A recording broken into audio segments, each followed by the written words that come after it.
Hi, ഞാൻ doctor Unais T T, consultant orthopaedic surgeon, Healfort hospital. 2 വയസ്സിന് താഴെയുള്ളൊരു കുട്ടി മുട്ടുകാലിന് വളവായിട്ട് വരുന്നുണ്ടെന്നുണ്ടെങ്കിൽ മിക്കവാറും അതിന് കാരണം വൈറ്റമിൻ ഡി കുറയുന്നതായിരിക്കും. നമുക്ക് എങ്ങനെ അത് കണ്ടുപിടിക്കാം?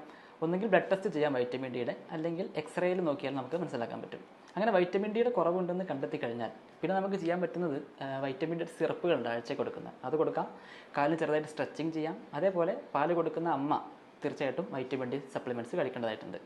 അപ്പോൾ ഇത് വരാതെ എങ്ങനെ നോക്കാമെന്ന് പറഞ്ഞു കഴിഞ്ഞാൽ, അത് കുട്ടി ജനിച്ച് പിറ്റേ ദിവസം മുതൽ തന്നെ കുട്ടിക്ക് വൈറ്റമിൻ ഡിയുടെ ഡ്രോപ്സ് കൊടുക്കുക എന്നുള്ളതാണ്. അത് ഡോക്ടർ നിർദ്ദേശിക്കുന്ന രീതിയിൽ കൊടുക്കുക. കാരണം മുലപ്പാലിൽ വൈറ്റമിൻ ഡി ഇല്ല. പിന്നെ ഒരു പോസിബിലിറ്റി ഉള്ളത്, ഇപ്പോൾ 9 മാസം 10 മാസത്തിനടക്കുള്ളൊരു കുട്ടി, അത് തടിയുള്ളൊരു കുട്ടിയാണെന്നുണ്ടെങ്കിൽ അവർക്ക് വളർച്ച നടക്കുന്ന ഭാഗത്ത് രക്തോട്ടം കുറഞ്ഞിട്ട് ബ്ലോൺസ് ഡിസീസ് എന്ന് പറഞ്ഞൊരു പ്രശ്നം വരാം. അങ്ങനെ ഉണ്ടെങ്കിൽ അതിന് പ്രത്യേക ബെൽറ്റുകളുണ്ട്, അല്ലെങ്കിൽ വേണ്ടി വന്നാൽ ചിലപ്പോൾ സർജറിയും വേണ്ടി വന്നേക്കാം. ചെറിയ കുട്ടികൾക്ക് എങ്ങനെയാണ് കാലിന് വള വരുന്നത് മനസ്സിലായില്ലേ?